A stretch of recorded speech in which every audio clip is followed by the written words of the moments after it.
From Hollywood, it's time now for... Johnny Dollar. Johnny, this is Vincent Price. I'm calling from Hollywood. Oh, sure. My name's Shirley Temple. Now, who is it and what... Really, Vincent Price? Do I sound like Mickey Rooney? Well, no. But now, tell me, Mr. Price. Now, look, the name is Vincent. Okay, Vincent. What can I do for you? Johnny, I have a little problem in connection with one of my paintings insured for $100,000. $100,000? You call that a little problem? This painting has suddenly disappeared. Oh, I see. What's the insurance company? State Mutual. Oh, well, they have a small branch office right there in Los Angeles. Yeah, I know, but Bert Parker, the man who sold me the policy and should take care of this matter, well, every time I've called him, he's been out. And I learned just this morning that nobody knows where he is.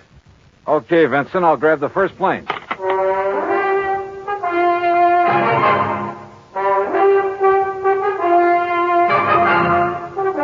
Bob Bailey in the exciting adventures of the man with the action-packed expense account.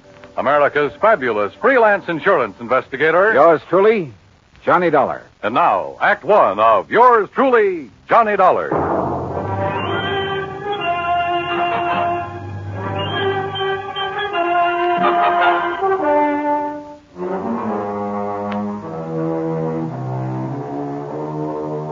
Expense account submitted by Special Investigator Johnny Dollar to the State Mutual Insurance Company, Home Office, Hartford, Connecticut. Following is an account of expenses incurred during my investigation of the Price of Fame matter.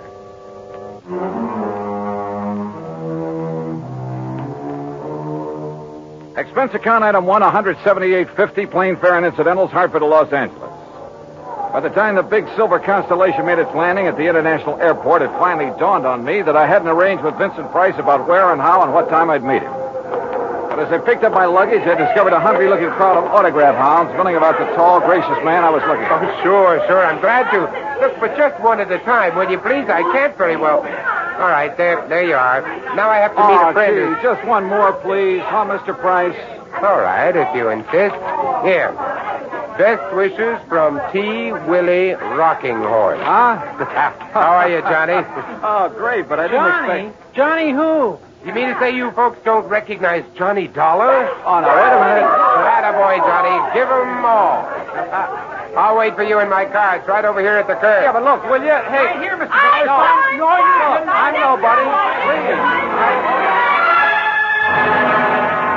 By the time I got away from that mob, I felt as though I'd been run through a ringer. But we finally took off in Vincent's car and drove to his beautiful home up in one of the canyons west of Beverly Hills.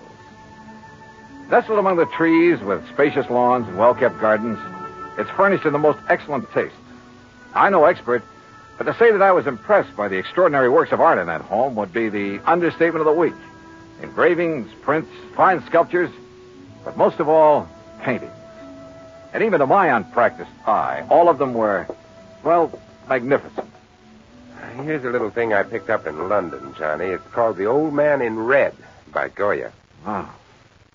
Yeah, I thought original oils by him were found only in the big museum. Well, I've been pretty lucky in getting hold of some of these. Yeah, you've known what you were doing, too.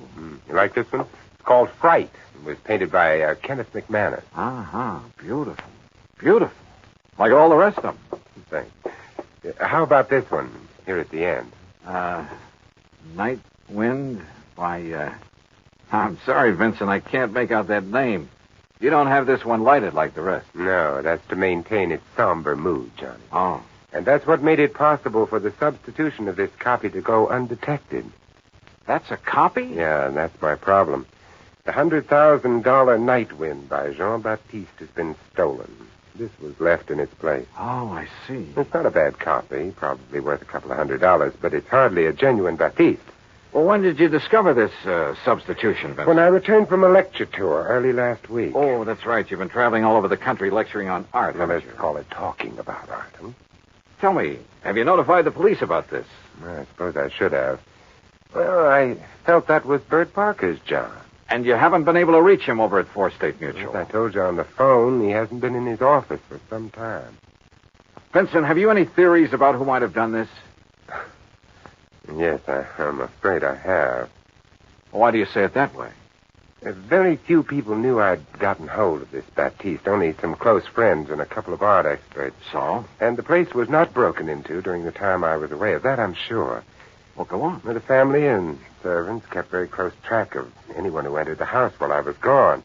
You have a list? Yes, I do have a list. Here. Good. Alfred R. Hawkinson. That's an electrician who came to do some wiring. He wouldn't know a Rembrandt from a Mickey Mouse. And M. A Schumann. music teacher. Loves music, hates painting. What about delivery boys, people like that? They never get beyond the back door. Go on, read on. That next one is Ben, the gardener. You can forget about him. And Bert L. Huh? Yeah, Bert Parker. He was here twice. What for? Well, ostensibly to check on some of the paintings he'd insured. The first time, on the 11th, Mrs. Price was with him while he poked around. On the 15th, she had to leave to keep an appointment. And just when he left the house, nobody seems to know. Are you thinking the same thing I am? Now, look, Johnny, I haven't known Bert very long, and, well, he seemed like such a harmless little old fuddy-duddy. As for his knowledge of art... Yeah, I wondered about that. Well, he was perfectly satisfied to take my evaluation on the 2 or 3 things he'd insured. So, well, Johnny, I may be all wrong. Vincent, a thing like this may only happen once in 1,000 years. In any event, the company will certainly make good your loss. Well, with a work of art, it isn't really the money that counts. And Johnny, listen. Look, I may have jumped to a completely unjustified conclusion about Bert Parker. Oh, yeah? Sure. Well, let's go down to his office and see. We'll return to Johnny Dollar and the Price of Fame matter. That's Vincent Price in just a moment. Every American fighting man has heard the expression, above and beyond the call of duty. How many of us have sat down and considered just what that word duty means? According to one dictionary definition, duty is man's conduct as required by his station or occupation, and that to which he is bound by moral obligation to do or not to do. When a man does more than his duty requires, he becomes more of a man in the eyes of his fellow men. One such was Captain John Philip Cromwell, commander of the submarine USS Sculpin, flagship of a submarine-coordinated attack group of the United States Navy. Possessing secret intelligence information of our fleet movements, strategy, tactics, and attack plans, Captain Cromwell led his attack group in patrol of enemy waters around Truck Island in November 1943, just prior to the launching of our first large-scale offensive in the Pacific. Despite savage enemy opposition, he established a line of submarines around the enemy-held stronghold of Truk until his ship, the Sculpin, became so rocked and battered by depth bombs that he ordered it to the surface. He engaged the enemy with deck guns, giving his crew an opportunity to abandon the mortally stricken ship. Determined to sacrifice himself, rather than risk capture and the subsequent danger of revealing the secret plans to the enemy, Captain Cromwell remained aboard the Sculpin as she plunged to her death. He thereby preserved the security of the mission at the cost of his own life. Captain Cromwell earned the Medal of Honor for deep integrity and uncompromising devotion to the call of duty in the service of his country. But what he did defined the word duty better than any dictionary. And now, Act 2 of yours truly, Johnny Dollar, and the Price of Fame matter. A priceless original oil painting, stolen from the home of Vincent Price, famous radio and picture star. One of the few people who'd had the opportunity was the man who'd sold him the insurance on it, Bert Parker. Together, we went to Parker's office at 4 State Mutual in downtown Los Angeles. It was on the 16th that Mr. Parker phoned in to say he wasn't feeling very good and wouldn't be in for a day or two. Hey, it was on the 15th that he was at your house, Vincent. Yes, that's over 2 weeks ago. And you haven't heard from him since, Miss Pritt? No, Mr. Dollar. We've tried calling his apartment, but since there hasn't been anything really pressing here at the office... What's the address of his apartment, please? Well, it's out in Westwood, 1308 Pandora Avenue. Look, Vincent, I'm going out there. I'll call you if I find You're going to need transportation, aren't you, Johnny? By the highest price chauffeur in the country? Sure, why not? Oh, before you go, Mr. Price, I wonder if... if I could have your autograph. Well, why didn't you get Johnny Dollars, Miss Pritt? He loves to give them. Oh, yes. Oh, no. No, you don't, Vincent. Let's go. It took a little persuading, but the landlord at Bert's apartment finally let us into his 4-room suite.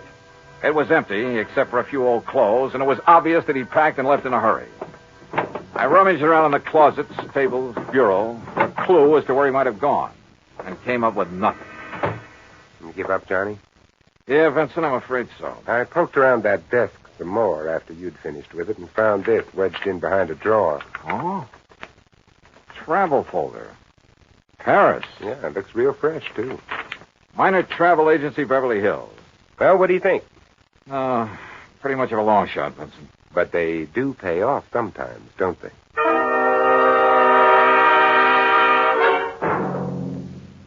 Planned the trip for myself, yes, sir. First class all the way. What was the departure date, Mr. Miner? 16th, first class, straight to Paris. Oh, brother. Paris is a pretty big place. Did you make any arrangements for him for after he got there? Only for when he arrived. Reservation at the Louvois. What? The hotel, Louvois. The Louvois, perhaps. That's what I said. First class, too. Said he wanted something not too far from the Montmartre. Montmartre, if you don't mind. That's what I said, yes. Now, can I fix you gentlemen up with some plane reservations, too? Well, suppose you get me the same flight he took, and I'll stop at the same hotel when I get there. Hey, wait a minute, Johnny. You're not going to leave me out of this. Well, look, I'm still playing a long shot, Vincent, a very long one. What's the difference? Also, I don't know if my expense account will get by the home office. Expense account, forget it. I'm having a ball. Mr. Miner, start making those reservations. Expense account item 2, $984 for the plane to Paris. Well, it turned out to be the most interesting flight I've ever made because of the company of Vincent Price. An amazing conversationalist. He could talk about anything, including art. And he has a tremendous sense of humor. So, as he put it, we had a ball from the time we took off in L.A. till the time we set down in Le Bourget.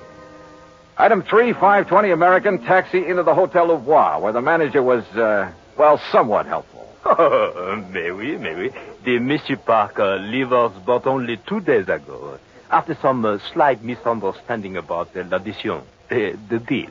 Yeah, you mean he was running out of money? Monsieur, I did not say that. That's what you meant, isn't it? You know where he spent his time around here? But of course. His business, he say, took him constantly to Montmartre. Where in Montmartre? Who is to know? That's like saying somewhere in Brooklyn. Brooklyn? Perhaps you know my cousin. Johnny, He was... Johnny, I just got an idea. Shoot. Works of art, even very good ones, are sometimes sold in rather unorthodox ways. They go through some rather strange hands. They're not always sold over the counter, so to speak, by reputable dealers. You know what I mean? Yeah, but how to contact the kind of people who might... You got any ideas? Why don't you just go on up to our suite and sit tight for a while, I'll see what I can dig up. You are keeping something from me, Vincent. Mm-hmm. But, Johnny, there are some things even funk keeps from wagging. I'll see you later.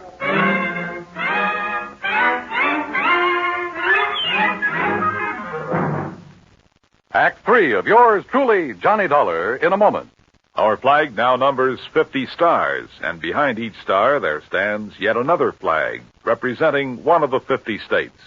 West Virginia's state flag depicts its principal pursuits, farming and mining. Crossed rifles and the Phrygian cap of liberty indicate that freedom and independence have been won and will be defended and maintained by arms, typifying the independent spirit that was responsible for forging the state from the chaos of the Civil War.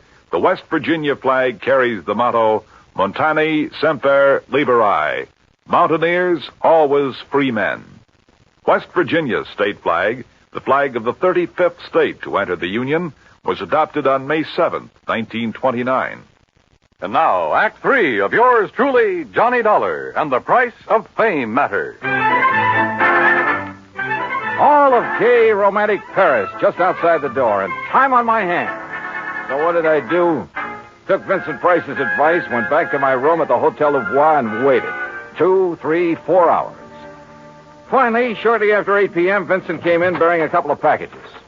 Sorry to have made you wait, Johnny, but I think I'm on the trail of something. Looks to me like you've been on a shopping spree. Props, Johnny, for you. Have you found out where Bert Parker is? No, but I think you will. Here, try this on. Huh? What's this all about? A 10-gallon hat? Yeah, I had to guess at your size. Where in Paris did you find this? Try it on. Oh, what do you... Holy... What am I supposed to be, a refugee from Texas? Exactly. You made it in oil wells.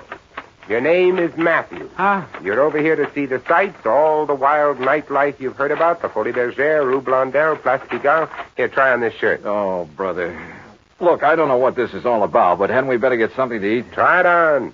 If you don't take me to one of the world-famous restaurants in this town. Maybe tomorrow. Huh? Yeah, that's good. That shirt's going to be all right. What do you mean tomorrow? Here, now, stick this genuine simulated imitation diamond-type stick pin in the front. Wait a minute, I'll do it for you. Yeah, what the Sam... There you are, and with this big hunk of glass on your finger. There, now, look at you. Oh, you look. I'm hungry. Well, maybe you'll even get food where you're going. Now, where do you think I'm going in this rig? To a little joint on the Rue Blondel called the Bal Macabre. Now, what am I supposed to do there, if I go there? Sit around. Look prosperous. And see what happens. Oh, Vincent. Remember, you made it in oil. Millions. Yeah, but Vincent... Also, you're interested in art, and your name is Matthew. Look, will you... On your way, Johnny. The taxi that's waiting for you out front knows exactly where to take you. The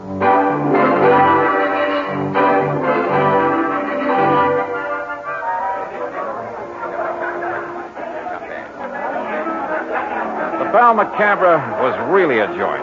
It was dirty, and the people packed like sardines in it were dirty, too. Characters who made a business of being characters. And everybody screamed at everybody else. Except, that is, for the wormy little man who sidled up to the postage stamp-sized table on which my glass and a bottle of wine were balanced. Oh, pardon. You are Mr. Matthews, are you not? That's right. From Texas? No? Oh, yes, sir, partner. The great and glorious state of Texas. Sit down and pour yourself a glass of this here red ale. Who are you? They call me La Chagrin. What's that mean? Well, they're what you call the gray cat. Hey, that's cuter than the name of my old friend Coyote Bill. Well, do you enjoy the Paris nightlife? You know something? I'm getting fed up with it. Yeah, I think I'll just buy me a couple of nice pictures and go on back home.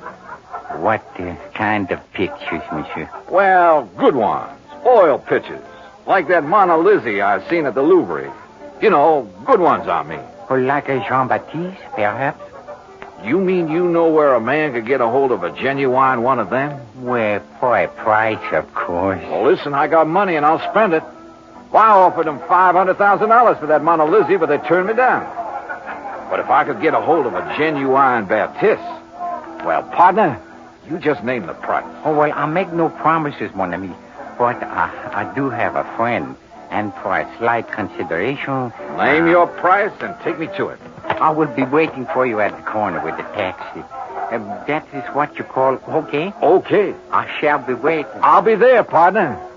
You bet I will. And I'd certainly like to know how Vincent set this up.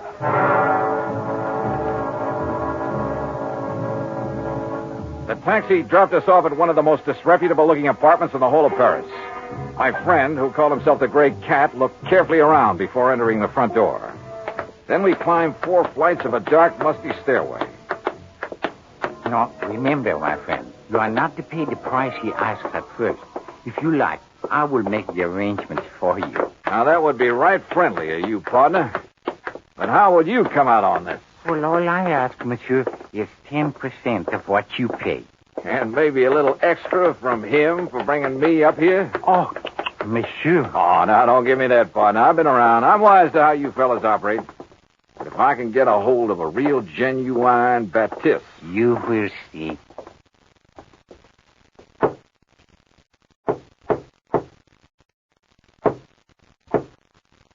Yes? Who is it? I have brought a friend, Monsieur Matthews from Texas. Yes? He would like to buy The Night Wind by Baptiste. That is, if it's genuine. Genuine? Of course it's genuine. There, on the table. Can't you see for yourself that it's the original? Oh, no. Well. Bert Parker. Johnny Dollar. That's right. Insurance investigator. Investigate you? Oh, I've just remembered somebody is waiting for me. That's right, I am. Mr. Price. Oh, no. Well, pardon, Monsieur Price, but I must go. Without your fee for taking care of Mr. Dollar? Listen, both of you, please. I'll give you back the painting. I'll do anything you ask. Oh, drop dead. Oh, dear. Well, Vincent, There it is. Yep. And it looks like the company has saved a cool $100,000. I have a confession to make about that, Johnny. Yeah, like how you happen to know the way to the painting through that squirmy little fellow who brought me here. Oh, well, that's how I got hold of the Baptiste in the first place. It's a lovely thing, isn't it? Yeah, it certainly is. And, Johnny, it is worth $100,000. Oh, I'm sure. But the truth of the matter is, I paid only $300 for it. You paid? Oh, no. It's a fact. Well, you've got it back thanks to your own efforts. Thanks to your being the front man. If I'd tried to get it back myself, these people would have run like scared rats. Oh, sure. Just tell me one thing, will you? Why aren't you an insurance investigator? Well, you know, it's every man to his own. Well, after all, why aren't you an actor? Let's get out of here. Disposition of Bert Parker? Well, that's entirely up to the company. Vincent, now that he has the painting back, doesn't care one way or the other. However, from the company's standpoint, well, it's not the kind of black eye that's good for you. Expense account total, including incidentals and transportation back to the States, $2,341. Remarks?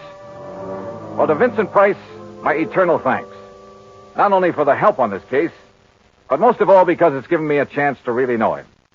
Yours truly, Johnny Dollar.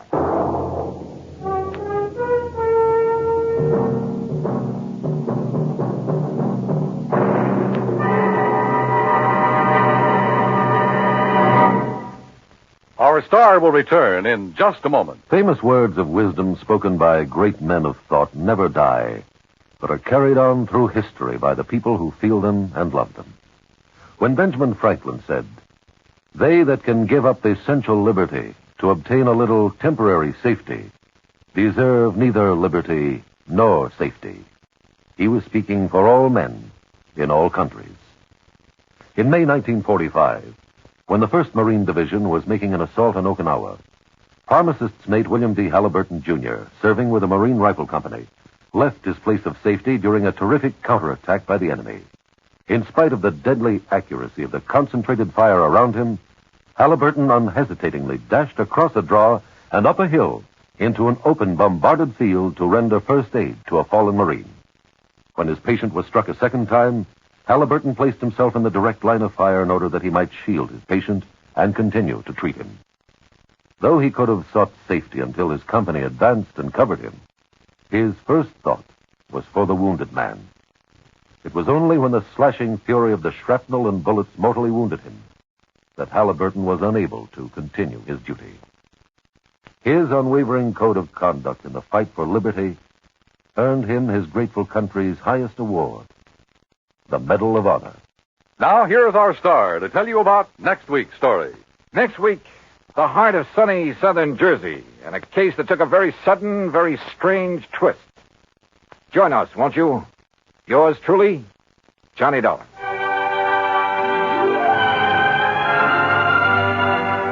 Yours truly, Johnny Dollar, starring Bob Bailey, originates in Hollywood and is produced and directed by Jack Johnstone, who also wrote today's story. Heard in our cast were Virginia Gregg, Junius Matthews, Tony Barrett, Forrest Lewis, Howard McNear, and of course our special guest, Vincent Price. Be sure to join us next week, same time and station, for another exciting story of yours truly, Johnny Dollar. This is Dan Cubberly speaking.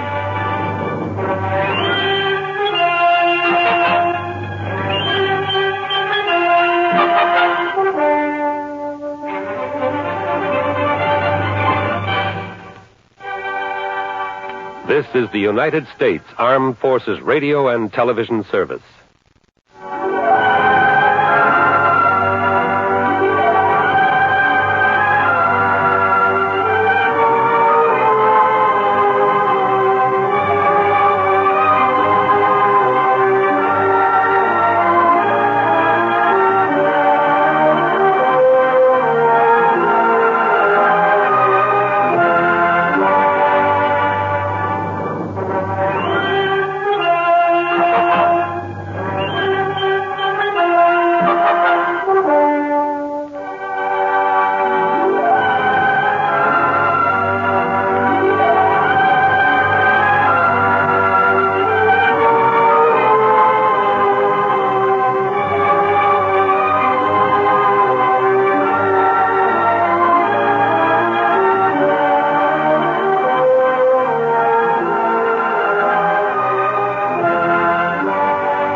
Would you like a shout out? Leave a comment in the section below. Tell me who you want to shout out to, who you want to shout out from, and we'll get it up here for you. Hey, we want to say thanks for tuning in. Please like and subscribe so you don't miss any. You got a lot more of these up there. Go check them out under the playlist. Leave us a comment. Tell us what you want to see, what you think, and we'll see you next time.